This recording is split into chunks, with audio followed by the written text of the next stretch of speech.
সম্মানিত উপস্থিতি, বর্তমান সময়ে রাষ্ট্র ব্যবস্থা, সমাজ ব্যবস্থা এতটাই নিকৃষ্ট হয়ে গেছে, প্রতিনিয়ত হত্যা, খুন, চুরি, ছিনতাই প্রতিনিয়ত হয়ে যাচ্ছে। এর একটি কারণ, সেটা হলো আমাদের এই দেশে কোরআনের আইন ব্যবস্থা নেই, শিক্ষা ব্যবস্থা নেই, ইসলামিক শিক্ষা ব্যবস্থা নেই, ইসলামিক আইন ব্যবস্থা নেই, ইসলামিক রাষ্ট্র ব্যবস্থা নাই। সেই কারণে চুরি, ছিনতাই প্রতিনিয়ত হয়েই যাচ্ছে।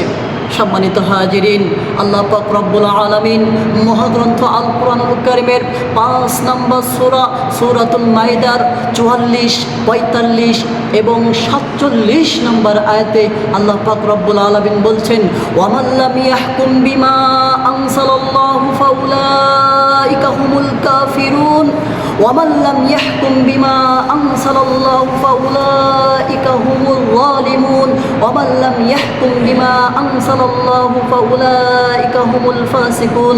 আল্লাহ পাক রব্বুল আলামিন মহাগ্রন্থ আল কুরআনুল কারীমে বলছেন যে ব্যক্তি আমার নাজিলকৃত বিধান অনুযায়ী বিচার ফায়সালা পরিচালনা করে না, ওই ব্যক্তি কাফের। যে ব্যক্তি আমার নাজিলকৃত বিধান অনুযায়ী বিচার ফায়সালা করে না, ওই ব্যক্তি জালেম। যে ব্যক্তি আমার নাজিলকৃত বিধান অনুযায়ী বিচার ফায়সালা করে না, ওই ব্যক্তি ফাসিক। আল্লাহ সুবহানাহু ওয়া তাআলা একই ব্যক্তিকে 3টা উপাধি দিলেন। আল্লাহ সুবহানাহু ওয়া তাআলা একই ব্যক্তিকে 3টা উপাধি দিলেন। তিনি বললেন যে ব্যক্তি আমার নাজিলকৃত বিধান অনুযায়ী, কোরআনের বিধান অনুযায়ী বিচার ফায়সালা করে না, ওই ব্যক্তি কাফের, ওই ব্যক্তি ফাসিক, ওই ব্যক্তি জালেম। সম্মানিত উপস্থিতি, এই যে 3টা ব্যক্তি রয়েছে সমাজ পরিচালনা করছে, বিচারকদের মধ্যে যারা এরকম বিচারক রয়েছে, আল্লাহ সুবহানাহু ওয়া তাআলা তাদেরকে জালেম, ফাসিক এবং কাফের বললেন। আল্লাহ সুবহানাহু ওয়া তাআলা আমাদেরকে রাষ্ট্র পরিচালনা করতে বলেছেন ভালোভাবে, কিন্তু আমরা এই রাষ্ট্র পরিচালনা ভালোভাবে করতে পারি না, বিধায় আজকে আমরা কাফের, ফাসিক, জালেমে পরিণত হয়ে গেছি।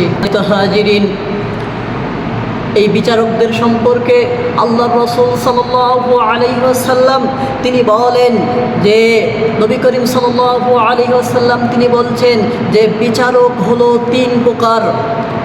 রাসূল সাল্লাল্লাহু আলাইহি ওয়াসাল্লাম বলেন আল কুদাতু সালাসা, বিচারক হলো 3 প্রকার।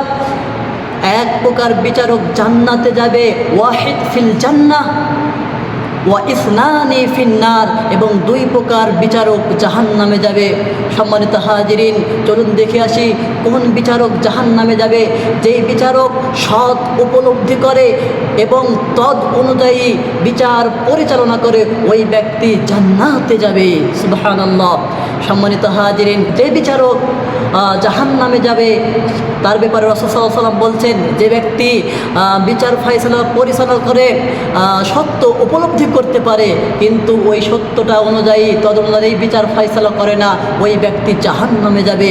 এবং আরেকটা বিচারক রয়েছে, যে বিচারক জাহান্নামে যাবে, সেটা হলো যে বিচারক বিচার ফায়সালা করার সময় অজ্ঞতার বশতে বিচার ফায়সালা করে, ওই বিচারকও জাহান্নামে যাবে। এই হাদিসটি স্থান পেয়েছে আবু দাউদ, হাদিস নাম্বার 3573 নম্বর হাদিস, এবং এই হাদিসটি ইবনে মাজাতে এসেছে, হাদিস নাম্বার 2315 নম্বর হাদিস। সম্মানিত হাজিরিন, এক প্রকার বিচারককে আল্লাহ রাসূল সাল্লাল্লাহু আলাইহি ওয়াসাল্লাম জান্নাতি বললেন, আর 2 প্রকার বিচারককে আল্লাহ রাসূল সাল্লাল্লাহু আলাইহি ওয়াসাল্লাম জাহান্নামী বললেন। এজন্যই আমাদেরকে সতর্ক থাকতে হবে, আমরা যারা বিচারক রয়েছি, বিচারকের পদে রয়েছি, তারা যেন অবশ্যই বিচার করার সময় অবশ্যই খেয়াল রাখবেন যে রাসূল সাল্লাল্লাহু আলাইহি ওয়াসাল্লাম এবং কোরআনের আইন অনুযায়ী বিচার ফায়সালা পরিচালনা হচ্ছে কিনা। সম্মানিত হাজিরিন, আমাদের বিচার ফায়সালা করা উচিত কোরআনের বিধান অনুযায়ী।